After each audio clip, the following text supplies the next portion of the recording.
और उस खुशी में इंसान सबको सम्मिलित करता है। इसी प्रकार ये साथ संगत का जो कार्य है, आप सबकी मेहनत और पुरुषार्थ से सफल होगा। आप सबकी लगन है, तन मन धन है, श्रद्धा विश्वास और भाव है।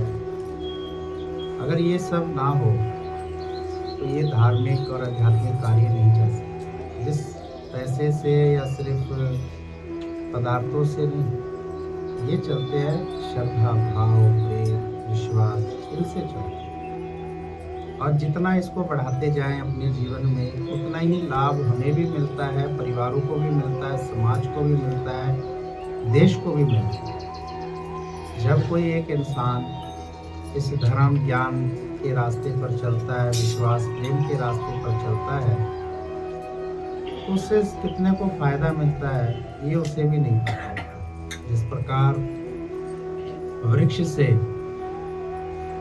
कितनों को फायदा होता है, वो एक ही जगह रहता है। नदी तो फिर भी चलती है, लेकिन वृक्ष अपने स्थान पर ही रहता है। और उसके फल कहाँ कहाँ तक पहुँचते हैं, कौन कौन खाता है, शायद उन्होंने उसकी सेवा भी नहीं करी होगी, उस वृक्ष का ध्यान भी नहीं करा होगा, लेकिन फिर भी वो वृक्ष वो फल कहाँ कहाँ दूर दराजों देश विदेश तक पहुँचा, और बदले में उस फल को प्राप्त करने वाले से कुछ नहीं चाहिए। जो उस वृक्ष की सेवा करता है उसको भी मुनाफा देता है, और उसके माध्यम से सेवा से जिसको भी फल मिलता है उसे स्वस्थ पहुँचता है। तो हम सभी मनुष्यों को इससे प्रेरणा मिलती है कि हमारे माध्यम से जिस किसी की भी सेवा हो रही है, घर परिवार समाज की हो रही है, तो हम भी इतना ना सोचे, ना इतना ध्यान करें कि इन्होंने हमारे लिए क्या किया। इन्होंने तो हमारे लिए कुछ भी नहीं किया, हम क्यों इनके लिए इतना करें। शक्ति सत्ता और सद्बुद्धि दी हुई भगवान की। आज गुरु का ज्ञान कहाँ कहाँ तक पहुँचता है और हर वक्त काम आता है, चाहे सुख हो दुख हो, लाभ हो हानि हो, जन्म हो मृत्यु हो, हर समय गुरु का दिया हुआ ज्ञान हमारे अंदर में एक प्रेरणादायक सूत्र बहता रहता है नदी की तरह, और हमें शांति देता है, सुख दुख को सहन करने की शक्ति देता है। सुख बढ़ता है तो अहंकार से जाते हैं, अगर दुख आ जाता है तो शांति और धैर्य बढ़ता है कि इसमें भी ईश्वर की कृपा होगी, वो भी मेरे लिए भला ही चाहता है। वो परमपिता परमेश्वर हमेशा मेरे अंग संग है, क्योंकि गुरु की दी हुई प्रेरणा हमें भगवान से जुड़ती है। और जब मनुष्य का हृदय और विचारधारा भगवान से जुड़ती है तो वो हमेशा हर्षोल्लास में रहता है, खुश रहता है, क्योंकि उसे विश्वास है, उसके अंदर में श्रद्धा भाव है कि सदा बसत मेरे साथ है, तो मैं क्यों उदास हूँ, मैं क्यों चिंता करूँ। मेरी चिंता हरि करे, मुझे चिंते से क्या करे। बैठा है मालिकों का मालिक परमपिता परमेश्वर, मैं तो उसके हाथ की एक कठपुतली में एक नमूना हूँ, एक तिनका हूँ हवा का झोंका तो वो है, जहाँ ले जाए जो कराए बहुत अच्छा है। हमेशा हंसते मुस्कुराने खुश रहना, यही भक्त का तप होता है। संसार में सुख में सुखी हो जाते हैं, दुख में दुखी हो जाते हैं, वो एक रस एक समभाव नहीं रह पाते हैं, क्योंकि उन्हें इतना विश्वास भगवान पर नहीं होता है कि जो कुछ भी हो रहा है वो अच्छे के लिए होता है। लेकिन जब मनुष्य के खुद के जीवन में अगर कोई ऐसी घटनाएं दुर्घटनाएं घटती हैं तो किसी ना किसी को दोष जरूर देता है। वो धैर्य और शांति और विश्वास नहीं रखता है कि इसमें भी भगवान का कोई राज होगा, मुझे नहीं तो किसी को तो फायदा हो रहा होगा, तो मुझे भगवान का साथ देना चाहिए। क्योंकि जब एक पत्ता भी ईश्वर की इच्छा के बिना नहीं हिलता है तो ये सब कार्य कैसे हो रहे हैं? ये भी उसी की कृपा है, उसी की शुक्रगुजारी है, उसी के शुक्राने हैं। मुझे तो उसकी रजा में राजी रहना है। जब तक का भी जीवन है मुझे अच्छा और भला ही सोचना है, यही भक्त की पहचान है। एक बार ईश्वर चंद विद्यासागर जब रास्ते से जा रहे थे तो एक व्यक्ति बैठा हुआ था, किसी को अपना दुख सुना रहा था। तो उस व्यक्ति ने कहा कि देखो भाई, वैसे तो बहुत कुछ है इस दुनिया में, संसार में, लेकिन मैं तुम्हें एक सलाह दूंगा कि तुम सामने आ रहे उस व्यक्ति के पास जाओ, वो तुम्हारी जरूर कुछ ना कुछ मदद करेगा। उसने बताया कि सामने से ईश्वर चंद विद्यासागर जी आ रहे हैं, वो भले की मूर्ति है, वो सबका भला करते हैं। तुम उसके पास जाओगे तो वो तुम्हारे लिए भी कुछ ना कुछ जरूर करेगा।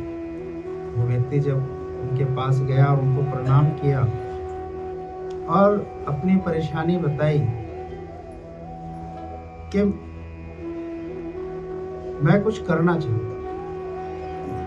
ईश्वर चंद विद्यासागर ने उस व्यक्ति को उठाया, गले से लगाया और कहा, जब तुम्हारे अंदर में इतना दृढ़ और श्रद्धा है कि तुम कुछ करना चाहते हो तो मैं जरूर तुम्हारा साथ दूंगा।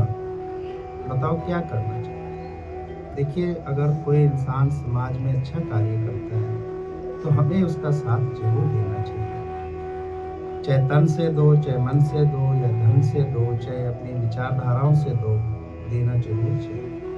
क्योंकि जब भी अवतारित पुरुष आए हैं, किसी ने उनका साथ दिया ना दिया हो, लेकिन भक्तों ने भगवान का साथ बहुत दिया। जिस रूप में भी है, भक्तों ने कुछ नहीं सोचा, अपनी जीवन जिंदगी सुख चैन आराम कुछ नहीं सोचा और लग गए भगवान की भक्ति में, भगवान के संग लग गए। जैसे भगवान ने चलाया रखा, उन्हें खिलाया बैठाया, वो भगवान के गुणगान, उनकी महिमा, उनकी शुक्रगुजारी और अपना तन मन धन सब कुछ लगा।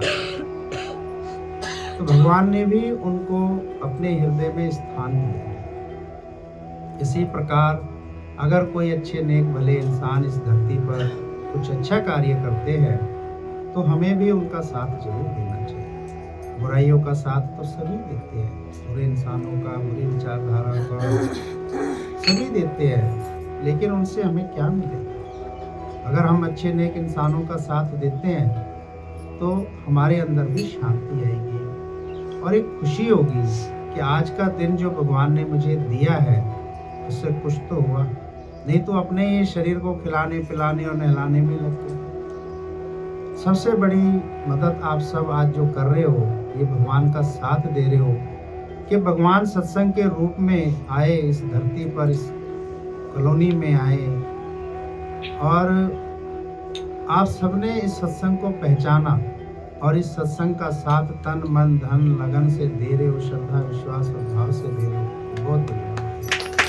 तो हर कोई नहीं दे पाता, हर कोई यही पूछता रहेगा कौन है, कहाँ के है, क्या है, कैसे हो रहा है, कैसे चल रहा है, दुनिया भर की जानकारी बातें ख्याल।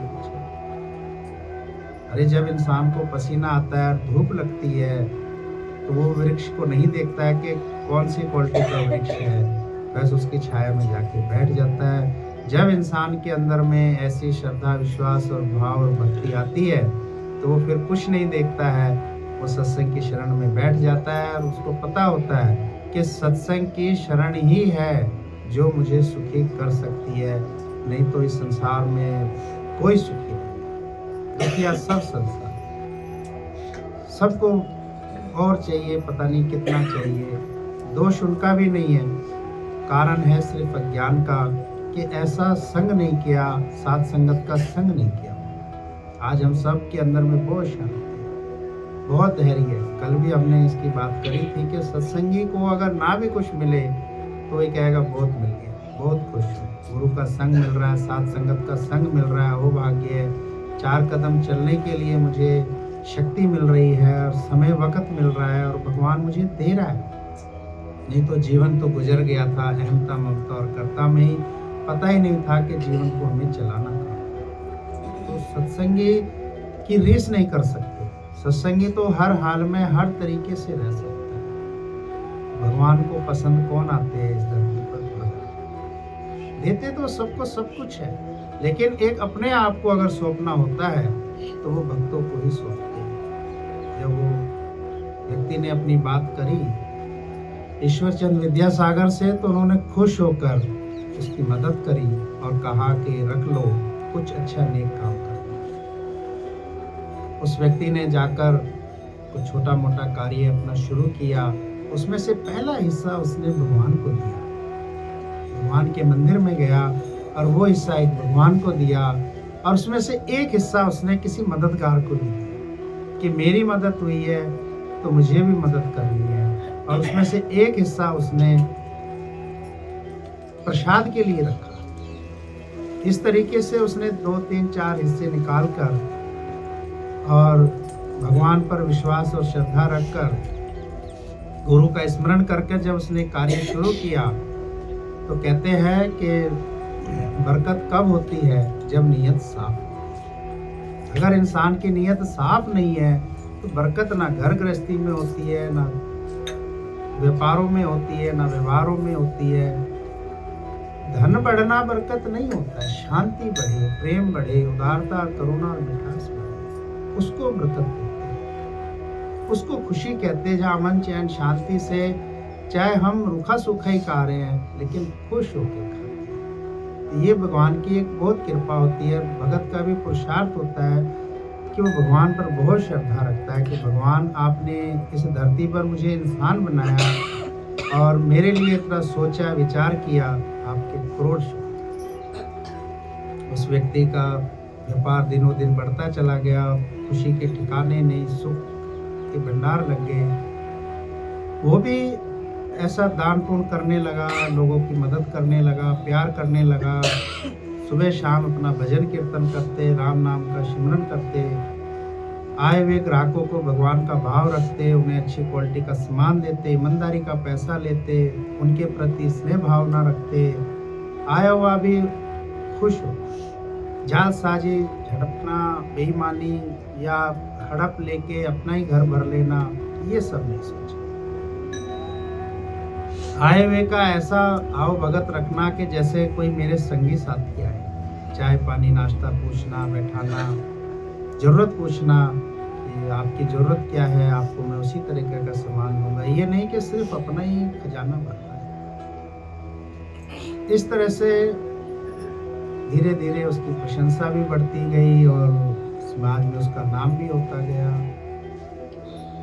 सभी कोई कहने लगे कि ये आपको ऐसी प्रेरणा दी किसने? आप दान पुण्य भी करते हो, श्रद्धा भाव भी रखते हो, सबके प्रति इतना स्नेह भाव रखते हो। देखिए, गुरु बड़े कृपालु होते हैं, बड़े दयालु होते हैं। किस पर मेहर कर दे कुछ पता नहीं, कब बाहर कर दें कुछ पता नहीं। वैसे तो सब पे ही करते हैं, लेकिन मैं आपको सही बात बताऊं, बरकत उसी के जीवन में होती है जो भगवान की रहमत को समझता है, जो विश्वास रखता है, प्रेम रखता है, लगन रखता है कि आज जो रोटी का निवाला भी खा रहा हूं मैं, तो ये मेरे गुरु की कृपा है। पानी का घूंट भी अगर मुझे मिल रहा है तो ये भी मेरे गुरु की कृपा है। पग पग डग डग एक एक कदम पर वो गुरु के शुक्राने, शुक्रगुजारी और मेहरबानी के गुणगान गाता है, उसकी महिमा, उसकी प्रशंसा करता है। ऐसे नहीं बस खाए तो झगड़ा, बोले तो झगड़ा, चले तो, नहाए तो चीख रहा चिल्ला रहा है, कपड़े पहने, घर का काम करे, खाना बनाए ना। इससे जीवन कौन सी दिशा की तरफ चला जाता है? ना तो खुशी, ना प्रेम, ना प्यार, ना अपनापन।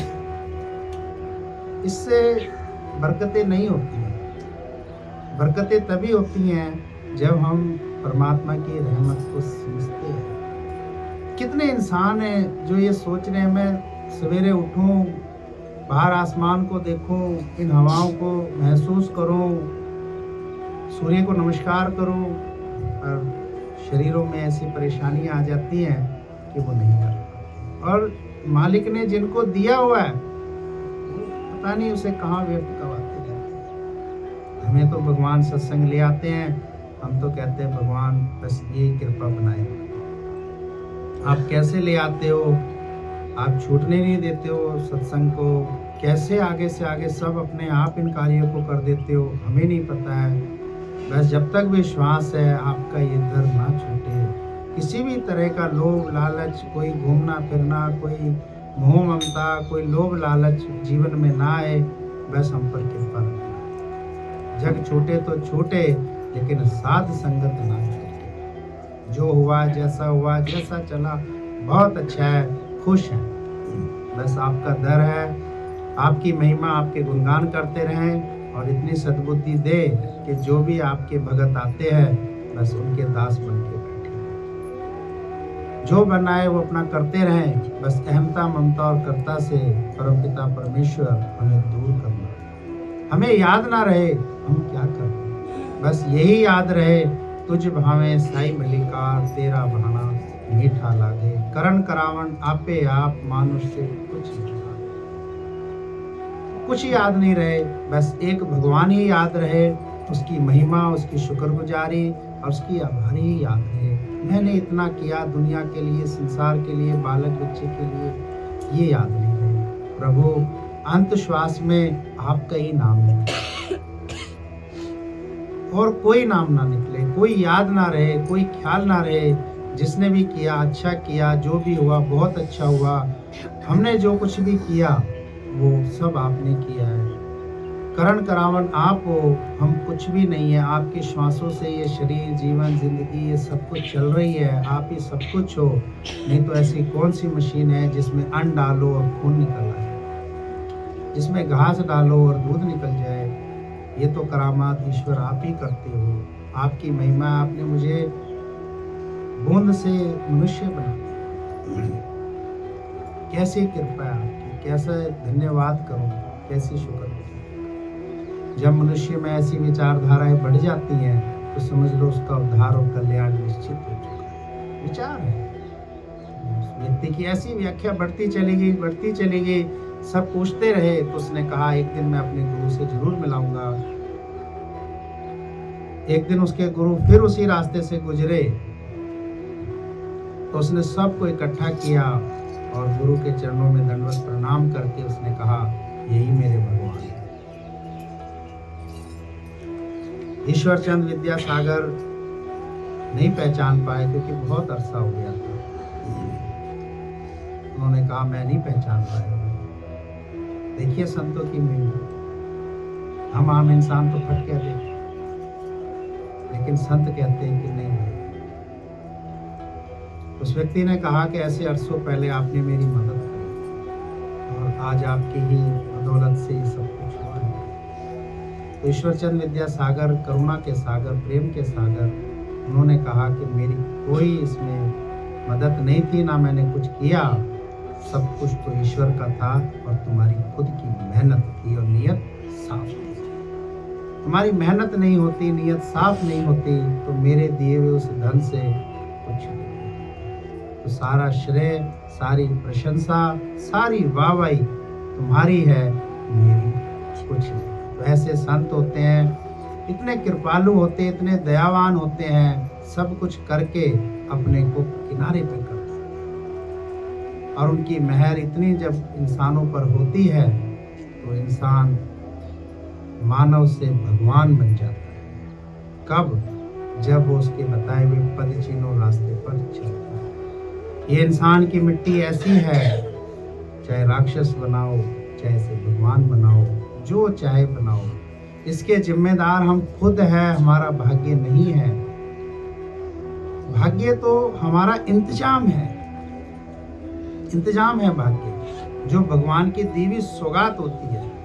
लेकिन उसको सुख समझना, दुख समझना, लाभ समझना, हानि समझना, जन्म और मृत्यु समझना, मान अपमान समझना इंसान की सोच। अगर सोच में ब्रह्म ज्ञान, आत्म ज्ञान आ गया तो हर हाल में इंसान खुश रह सकता है और अच्छे नेक कर्म करके अपने आप को भगवान की शरण तक पहुंचा सकता है। शुक्रिया।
गोविंदावन बिहारी लाल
कृष्ण की जय की जय की जय सेठ की जय भगवान की जय भगवान के आभारी सबके लिए ओम ब्रह्म तट सर हर हर महादेव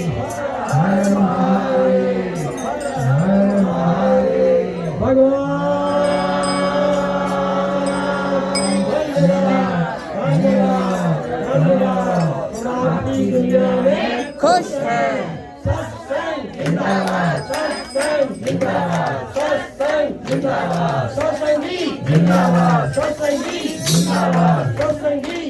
धन्यवाद धन्यवाद शुक्रिया शुक्रिया धन्यवाद धन्यवाद शुक्रिया शुक्रिया धन्यवाद भगवान की जय।